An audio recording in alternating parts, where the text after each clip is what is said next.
Oh, hey, I didn't see you guys there. Obviously, I'm kidding. I knew you were there because I put the camera there. But I'm sure you can't tell right now because I look the part. But as far as gardening goes, I have no idea what I'm doing. I don't have a green thumb per se. But I get the idea of pruning. I understand the concept. This idea that if I were to go to this rose bush and prune it, that what I would be doing would be I would be cutting away the bad branches so that it would be clean, so that the good branches could bear more fruit, more flowers could bloom. Well, as you know, we've been spending some time going over some of Jesus' I am statements. Jesus says, I am the bread of life. Jesus says, I am the way and the truth and the life. Well, today we're in John 15. Jesus has another I am statement where he says, I am the true vine. So I'm going to read the first 3 verses and then I'll read the next 5 after that. 1 through 3 says this, I am the true vine and my Father is the vine dresser. Every branch in me that does not bear fruit, he takes away. And every branch that does bear fruit, he prunes, that it may bear more fruit. Already you are clean because of the word that I have spoken to you. So Jesus declares, I am the true vine. And this is important. If you don't understand vines, if you have this idea that vines are simply things that Tarzan would just swing tree to tree from, then you're mistaken. You see, vines were planted, they're rooted, and they would spread and they would bear much fruit stemming from their branches. And gardeners would come and they would cut away at the bad branches so that there would be more fruit. Well, Jesus is declaring that he is the true vine, that he is rooted in God the Father, that he is rooted in the Word of God because he is the Word. And from this vine comes out branches that are bearing fruit, some bearing much fruit, some bearing not at all. And Jesus talks about the vine dresser, that this is God the Father. Another translation says this is the gardener. And so God would come and he would prune. He would clean the vine. He would take away the bad branches, those branches that aren't bearing fruit.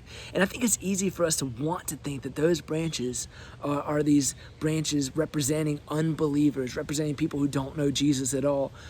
But that's not true. Because if someone doesn't know Jesus, how could he have been connected in the first place?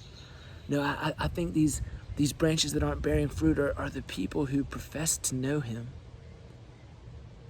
but show no fruit of the Spirit. There's no love. There's no joy in the way that they are living. And so they are pruned. They are cut off. They are tossed aside. They're taken up. You see, you and I are the branches, and we're called to bear much fruit. And there's only one way for us to bear fruit. And this is what Jesus talks about in the next 5 verses 4 through 8. Jesus says, abide in me and I in you. As the branch cannot bear fruit by itself unless it abides in the vine, neither can you unless you abide in me. I am the vine, you are the branches. Whoever abides in me and I in him, he it is that bears much fruit, for apart from me you can do nothing. If anyone does not abide in me, he's thrown away like a branch and withers, and the branches are gathered, thrown into the fire and burned. If you abide in me and my words abide in you, ask whatever you wish and it will be done for you.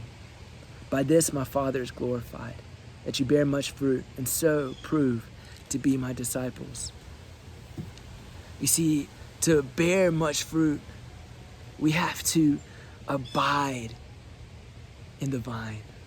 You see, for us to be filled with love, to be filled with joy, to be filled with these different fruits of the Spirit, we have to abide in Jesus. Apart from him, we can do nothing.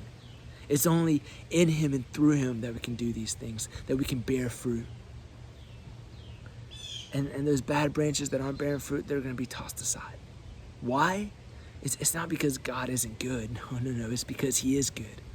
It's because he wants those good branches to bear more fruit. You see, remember, fruit are different from vegetables, and that fruit have seeds.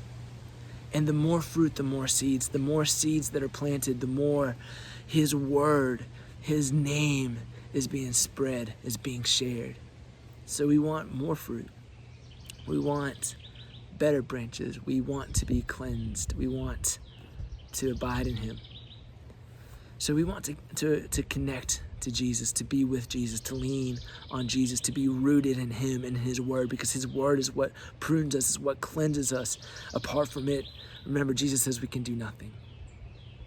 But when we are connected to him, when we spend time with him, when we are with him in prayer, when we're with him studying his word, when we are worshiping him in all that we do,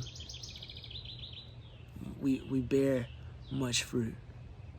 Jesus says we'll do greater things, which is incredible and humbling to think about. But I want to challenge you to think about that. What would it look like for you to abide in him? What would it look like for you to bear much fruit? Maybe the question is, what type of branch are you? Are you the branch that is got fruit overflowing? Or are you the branch that's about to be cut, tossed, thrown into the fire? I hope and I pray that you're the branch that bears fruit, that you're the branch that is firmly connected to the vine, that you're the one that's firmly connected to Jesus, so that you can do greater things than he did. Love y'all. Praying always. Peace.